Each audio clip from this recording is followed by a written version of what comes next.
ഇത് കണ്ടോ, ഇന്ന് ഞാൻ ഉണ്ടാക്കുന്നത് ഡോക്ലയാണ്. കഴിഞ്ഞ ദിവസം ഞാനൊരു വീഡിയോ ഇട്ടായിരുന്നേ, ഈ ഡോക്ല ഇങ്ങനെ ഞാൻ ഉണ്ടാക്കി കഴിക്കുന്നതിൻ്റെ. അപ്പോൾ എൻ്റെ കുറേ ഫ്രണ്ട്സ് അതിൻ്റെ റെസിപ്പി എന്നോട് ചോദിച്ചേ. എന്നാൽ പിന്നെ ഞാൻ വിചാരിച്ചത് അതൊന്നുകൂടെ ഉണ്ടാക്കാമെന്നേ. അതിനായിട്ട് ഞാൻ 1.5 കപ്പ് കടലമാവ് എടുത്തിട്ടുണ്ട്. ആവശ്യത്തിന് ഉപ്പും 1/2 സ്പൂൺ പഞ്ചസാരയും 1/4 ടീസ്പൂൺ മഞ്ഞൾപ്പൊടിയും അതിലേക്ക് ആവശ്യമായ വെള്ളം ചേർത്ത് അത് നന്നായിട്ടൊന്ന് ഇളക്കിയെടുക്കുന്നുണ്ട്.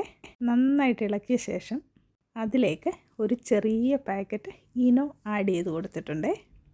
ഇനി ഇത് നന്നായിട്ട് ഒന്നുകൂടെ കൂട്ടി യോജിപ്പിച്ച് ഇളക്കിയെടുക്കുന്നുണ്ട്. ഒരു സ്പാച്ചുല വെച്ച് ഇളക്കണേ.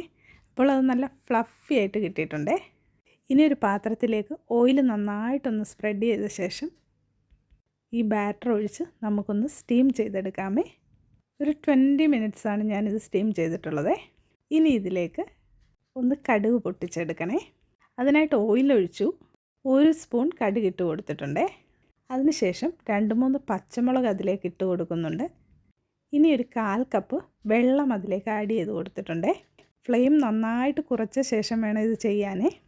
പിന്നീട് അതിലേക്ക് ഉപ്പും 1 സ്പൂൺ പഞ്ചസാരയും മല്ലിയിലയും എല്ലാം കൂടെ ഒന്ന് ഇട്ട് ഒരു 1/2 നാരങ്ങ നീരൂടെ ചേർത്ത് കൊടുക്കുന്നുണ്ട്. അത് നന്നായിട്ടൊന്ന് തിളച്ച് വന്നു കഴിയുമ്പോൾ ഈ ഡോക്ലയുടെ മുകളിലേക്ക് അതിങ്ങനൊന്ന് സ്പ്രെഡ് ചെയ്ത് കൊടുക്കാമേ. കുറച്ച് ഫ്രഷ് മല്ലിയിലയൂടെ വീണ്ടും ചേർത്ത് കൊടുക്കണേ. അതിനുശേഷം ഒരു 10 മിനിറ്റ് വെച്ചിട്ട് നമുക്കെടുത്ത് കഴിക്കാമേ. സൂപ്പർ ടേസ്റ്റിയാണ്. വീഡിയോസ് ഇഷ്ടമായാൽ ലൈക്കും ഷെയറും ഒക്കെ ചെയ്യാൻ മറക്കല്ലേ. ഫോളോയും ചെയ്യണേ. Thank you for watching.